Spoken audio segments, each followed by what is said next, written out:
Namaste guys, ChristianRLong, Life Enhancement Consulting, giving you a big, I almost fell, big and beautiful shout out on this Tuesday evening here in Denver, Colorado. I'm actually rollerblading right now.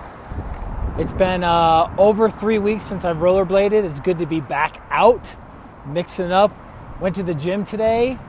First time I've gone to the gym and done strength training in 4 months. Namaste, Stephen. Good to have you on.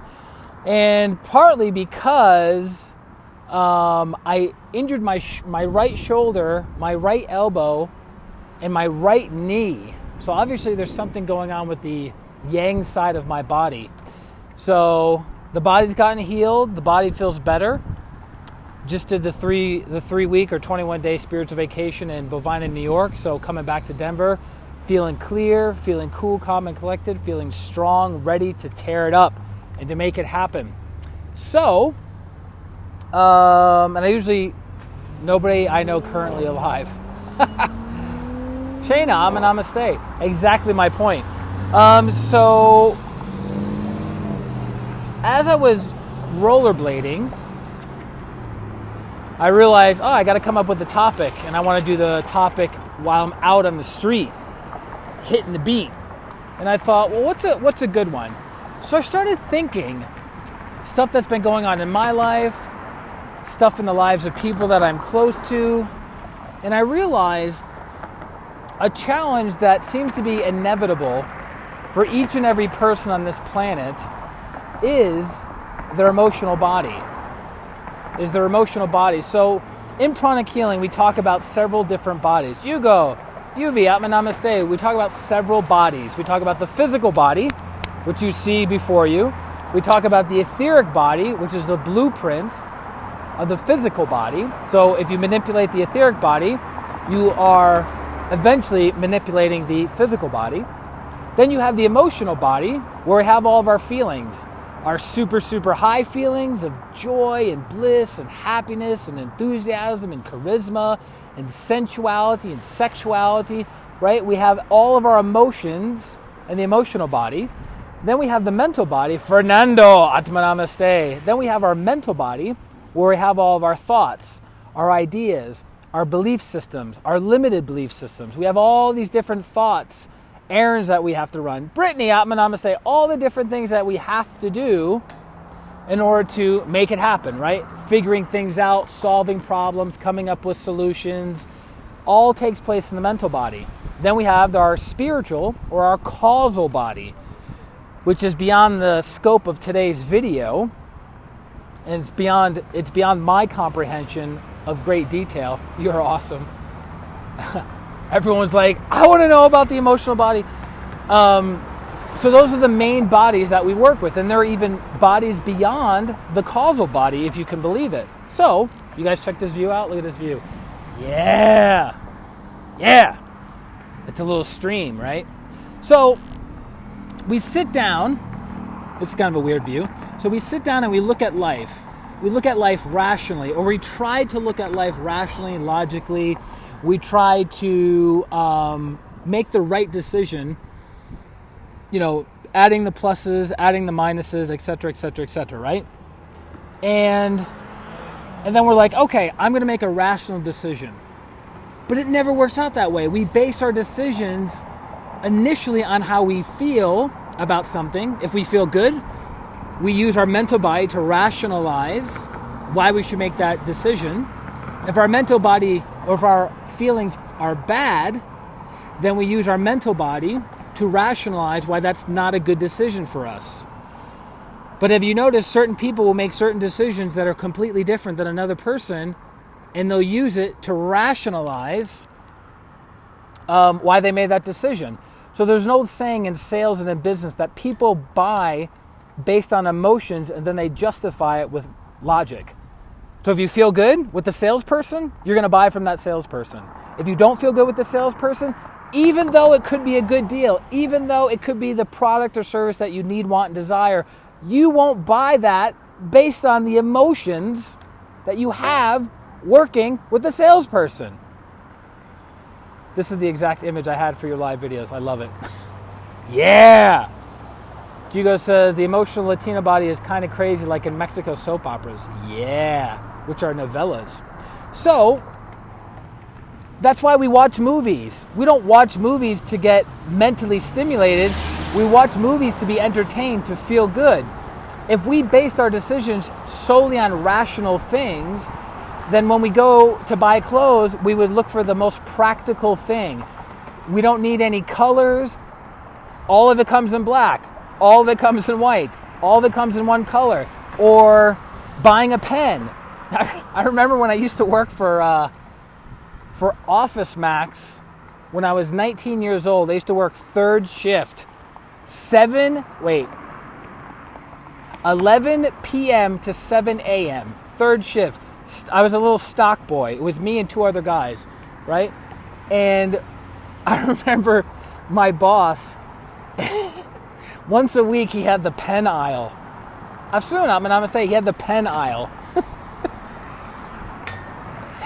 And if you've ever been into a Staples, if you've ever been into an Office Depot or Office Max, you go over to the pen aisle, and it's not like two choices of pens, right? It's like hundreds of choices of pens, of colors, of styles, of refills, all these different things. And it's really labor intensive to do the pen aisle, to restock and reorganize the pen aisle. So I remember he like went in the back room and he got a bunch of the pens and he loaded them up on the pallet, and then he came out and he's like, "This is bullshit. In Russia, two kinds of pens, black or blue. That's it." Because this is bullshit. He was like one of the funniest guys I ever met. Anyways, look at that beautiful sunset. And that's nice. So right over there is downtown Denver. You can't really see it because of the angle that we're at and the trees, but in essence, there's downtown Denver. So, anyways, great audio next to the friggin' highway. It's crystal clear. Beautiful. As long as you can hear it. Great lighting. It's the golden hour. See, we're making it happen, Anthony. Anthony, by the way, for those of you who are looking to have promotional videos for your business, hire Anthony. The dude's been cracking the code on YouTube and making videos for 7 years at this point. So if you're looking to make a promotional video, he's your man. So, my point is, I don't know of anybody outside of a couple senior practitioners and a couple of the master pranic healers, maybe all the masters, who have mastered their emotional bodies, meaning everything that they do is coming from the higher level versus the lower level.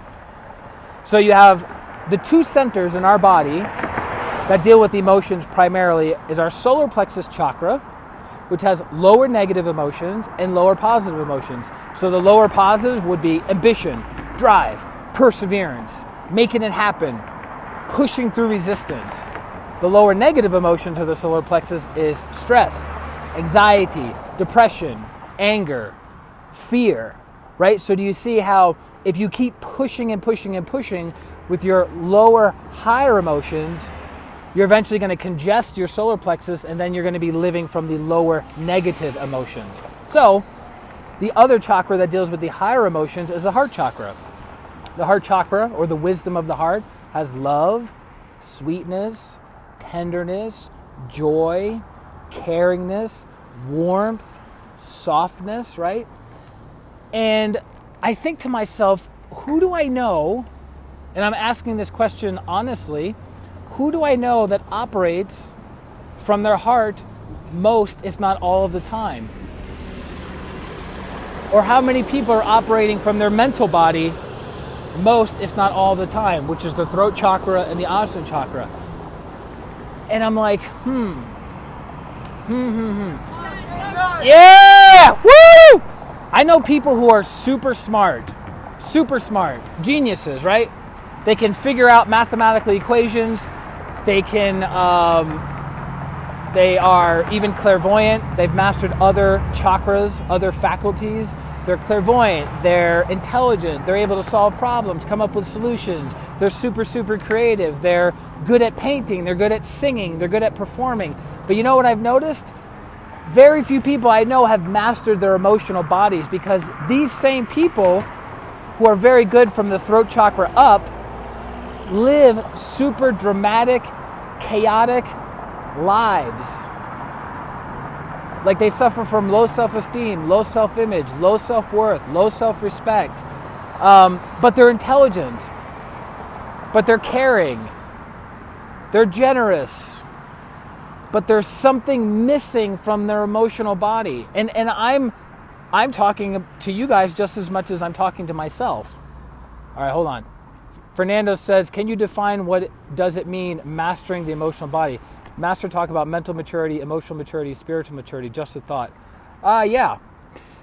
So when we say master, you have mastering your lower nature, which the lower nature is defined as the solar plexus chakra down. So your solar plexus, your sex chakra, and your basic chakra, respectively.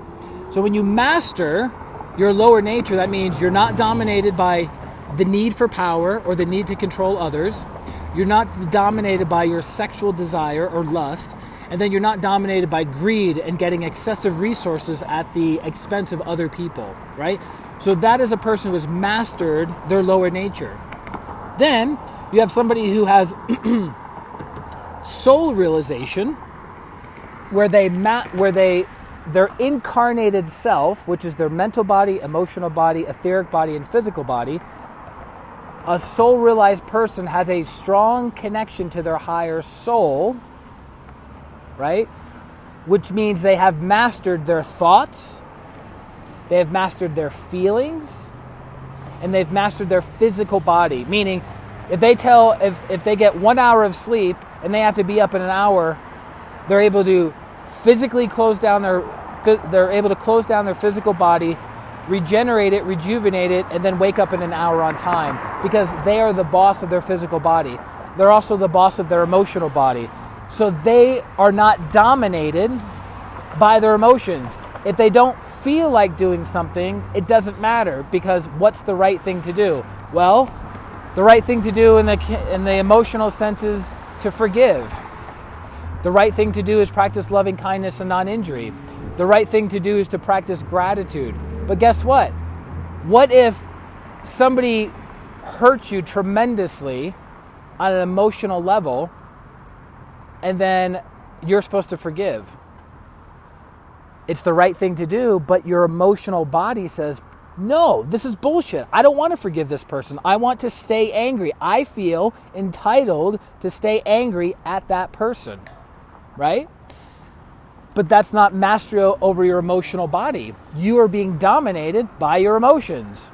Even though forgiveness is the medicine, gratitude is the medicine, letting go is the medicine, practicing loving kindness and non-injury is the medicine, we're like, no, I'd rather stay mad. So isn't it interesting? And by the way, if you've read a number of esoteric books, especially from Theosophy, they talk about how the world itself, the world at large, is still primarily dominated by their astral or emotional bodies. So the things that we do and the things that we don't do in life are primarily based on how we feel. So Anthony says, geez, Guy, thanks. Oh, here in the middle, if it were you in a crowded place, you could pull in a volunteer and elicit evidence of them mastering their emotions, for example. Go find someone if they feel they are the master of their emotions. Flag down a driver. Who would be the driver? Ooh, the driver. That's a level of truth. So, like for instance, going to the gym and working out is the right thing to do for the physical body to keep the physical body strong and healthy, right? But guess what? What if you don't feel like going to the gym? Do you still go? Or you're like, I'll go tomorrow. That would be being dominated by your emotional body, how you feel, versus operating from the ajna, doing the right thing regardless of how you feel about it. Or let's say going on a diet. There's a biker. Where? I don't see a biker. Oh yeah, they're way over there, man. What are you talking about? So then you have a diet, right? Your body's too heavy and it needs to lose some weight. And one of the most efficient ways to lose weight is by altering your diet, which requires willpower, which requires making a decision, which requires commitment. So, if we were not being dominated by our emotions, we would just eat the best things for us at all times, regardless of how we felt about it. But that's not how it is. That's why you have the term emotional eating. Here's one for you. It is a belief in the Ayurvedic system of healthcare that somebody who eats a lot of sweets, who craves a lot of sugar, is missing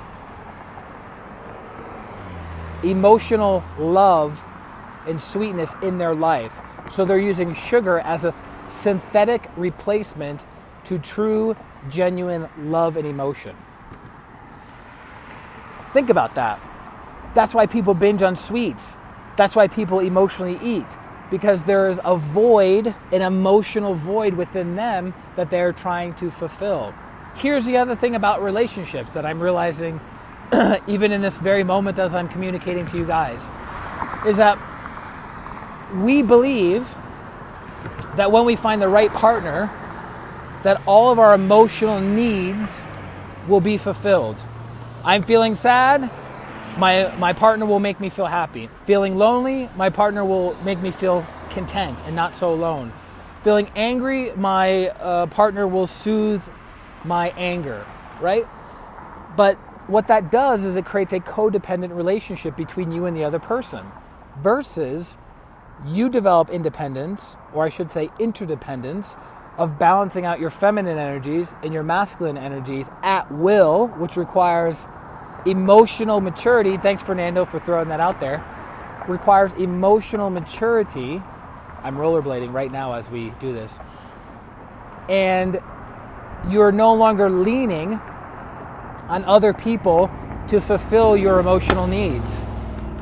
So it makes a little bit more sense to me as to why some of the great spiritual teachers, spiritual practitioners, yogis, and yogi is a catch-all term because there are yogis in many traditions. A yogi is simply one who is focusing on oneness with God. And you can do that through many different means, many different religions, many different spiritual practices. But have you noticed that a lot of advanced practitioners, there's a tendency for them to be alone. For them to be alone. Now, some of them, not the true yogis, more like the fake yogis. The true yogis are alone because they're content, because they're having communion with God, because they're balancing out their masculine and feminine energies, so there's nothing missing for them. There's nothing missing for them, which I think is super amazing. And I've had glimpses in my own life and moments in my own life where I've been able to tap into the equilibrium of like, I feel whole. Get it? I feel whole. I feel complete. But it's amazing to me. There's so much I want to talk about this topic. I mean, I could do like a couple streams for the next week on the topic of the emotional body. Hey, there's my favorite car. And again, I'm perplexed that there are very, very intelligent people on this planet who have solved tremendous problems for humanity. The people who invented the telephone, the people who invented electricity, the people who invented the radio, the TV, the internet, airplanes, all of these brilliant minds who've created these amazing things. But if you look at their personal lives, emotionally, their personal lives are complete and utter chaos. Like an example would be, what's his name? Thomas Edison, right? Thomas Edison, the quote-unquote, the inventor of the light bulb. Almost everyone who worked with him said he was a huge asshole, right? So it's like brilliant-minded, focusing all his attention on solving a problem, but he can't even tap into his emotional body to give love, to give sweetness, to give tenderness, to give joy to his employees and to the people he's collaborating with. So don't you find that kind of interesting? So I'm trying to find the people, and if anyone knows anyone, please send them my way. I'm trying to find the people who have mastered their emotional bodies. They may not be the most brilliant person on paper, right? They might not have the highest IQ, but what about the people who have the highest EQ or emotional quotient that Daniel, what's his name? Daniel Coleman wrote about in the mid-90s, the emotional quotient, EQ. Because it's like, when I've noticed, because I used to be this person, I've noticed when I spend time around people who are very intelligent and very sharp, that pride comes out, and they tend to be sharp, they tend to be aggressive, they tend to be know-it-alls, they tend to be dismissive of other people's viewpoints.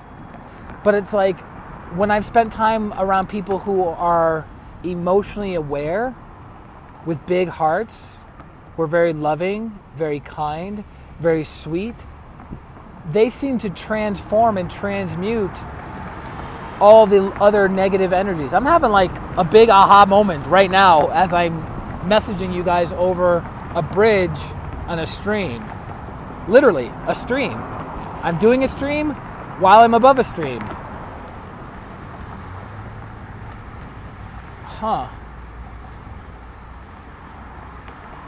Because who do we like to hang out with? Do we like to hang out with people who make us feel good? Or do we like to hang out with people who make us think all the time?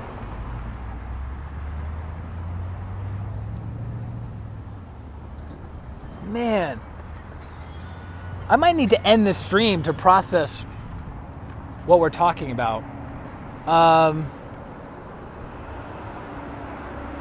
think I'm literally filming myself having an aha moment.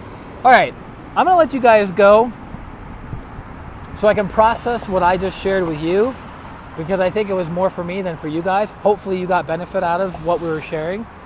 For those of you who need healing, which we all need healing in some way, shape, or form, apparently emotional healing, feel free to go to ChristianRLong.com, ChristianRLong.com, sign up for a consultation or a healing session if you know what you need healing on or desire healing on.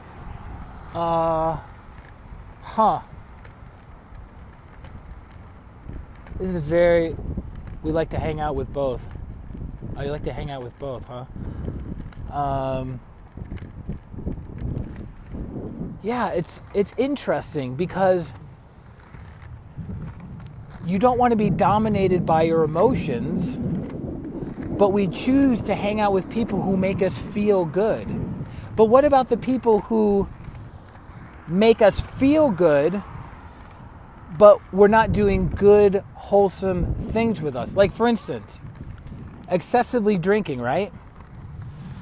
Excessively drinking, you're spending time with friends on a Friday night or Saturday night, and you're excessively drinking, and you're laughing, and you're feeling good, but that's not a wholesome activity that you want to do on a regular basis, versus getting together and doing a healing clinic, or getting together and doing a meditation together, or getting together and feeding the homeless. I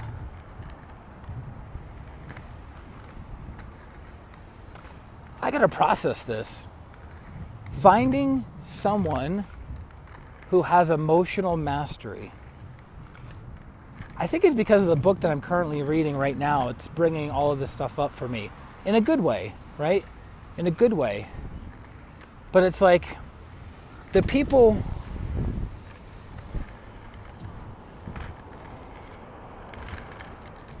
Because you look around, right? Like I'm on a hiking trail right now. Not a hiking trail. I'm on a biking trail, running trail, whatever trail. And so I look around and I see people running, right? And I see people walking their dogs. I see people getting physically fit, taking care of their physical bodies. Then I can see people, in education or in politics or in business, using their mental bodies, figuring things out, solving problems. But it's like, where are the people who have mastered their emotions? Where are the people who feel good? about themselves and feel good about others. When we were at the 21-day spiritual vacation and we were doing healings and we were doing deep meditations, that was interesting. We were doing deep meditations. The thing that came up for a lot of people was low self-esteem. I'm like, these are people who, some of them have traveled the world. They've run successful businesses. They've been doing inner work and healing work on themselves for a decade or more. And they're still suffering from low self-esteem. They're still suffering from not feeling good enough, not feeling worthy enough. So what is it about the emotional body that humanity is so immature about?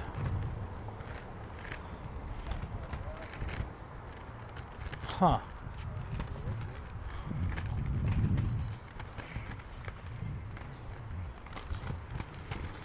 I'm glad you guys could rollerblade with me. This is fun. I can speed it up a little bit so it's more exciting. So it feels like we're doing adventure sports with one another. Lorena, namaste. Good to have you back on. This is your second day in a row being on the stream. That's nice. Anyways, is this making sense to you guys? Is this adding value to you guys? Is this entertaining you guys? Because think about, what if I just got onto the stream every single day at the same time and it was the same monotone speech in the same environment with no increase or decrease in volume, no change in tonality, no change in pitch, but the information was priceless. Like, here's the information, A, B, C, X, Y, Z, use it, transform your life for the better. You'd be like, not interested, because your emotional body is not engaged with it. But then you have, look, Tina, I'm gonna say, then you have cat videos, right? You got cat videos with 30 million views, and you're like, it's just a cat. What is it doing? Right? You have a cat video with 30 million views, and then you have like a video of Grandmaster Chokoksui with like 3,000 views. You're like, what is going on? Because a cat video stimulates your emotional body more. A baby sucking on a pacifier or laughing in a weird, goofy way stimulates the emotional body more.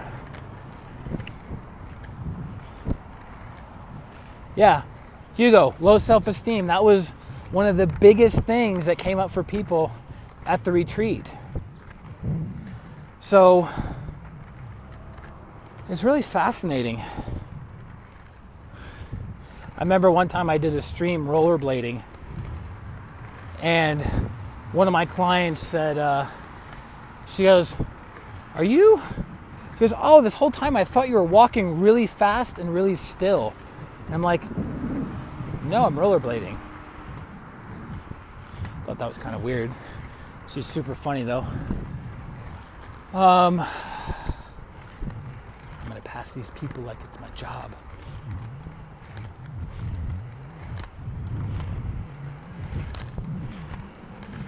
Yeah. It's not really my job to pass people. My job is to heal people. So anyways, I think I opened up a can of worms for my own consciousness of like, who are the people? So I guess it would be bhakti yogis, right? Bhakti yogis focus on another guy rollerblading. That's pretty cool. So bhakti yogis focusing on devotion, treating God as the beloved. I mean, maybe that's it. Maybe I need to find some bhakti yogis, which you can find in Sufism. You can find, actually, Christians.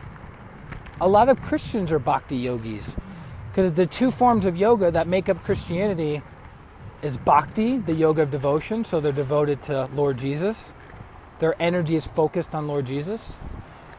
And then karma yoga, the yoga of service.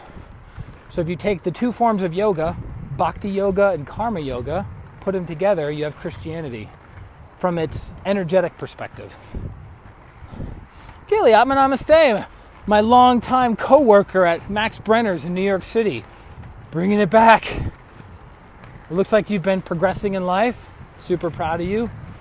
Nice work. Little tiny bells behind me. Yeah, buddy, get it.